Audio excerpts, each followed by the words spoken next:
Magandang araw sa atin mga kalingap, may panibago po tayong update kay Dara.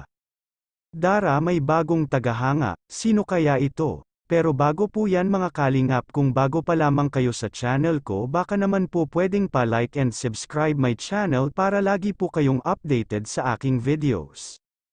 At kung pwede sana patapusin muna natin ang video na ito para alam natin ang nilalaman nito, at huwag din po natin kalimutan mga kalingap na pakisuportahan ang ama ng kalingap na si Val Santos Matubang at Kalingap Rab Matubang, pati na rin ang viewers na laging sumusuporta sa aking channel at reactioners, maraming salamat po. Mga kalingap, muling binisita nila Kuya Rab si Dara para kumustahin ito dahil matagal ragal na rin nila ito hindi nabisita dahil sobrang busy, kaya sinadya nila Kuya Rab itong dalhan ng mga groceries at iba pang mga pangangailangan nila.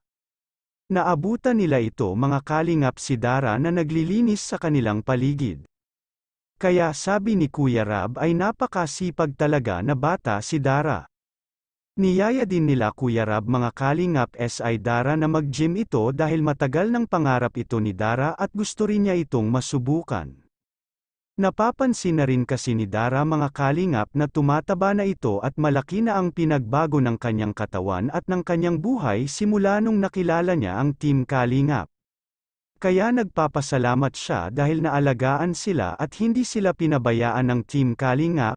Kaya sobrang saya ito ni Dara dahil sa kanyang naabot ngayon. Mga kalingap, bagong magiging miyembro ng K-Boys na ala K-pop ang dating crush niya daw si Dara at napabilib sa kwento ni Dara, kaya excited niya daw ito makita at makilala ng personal si Dara.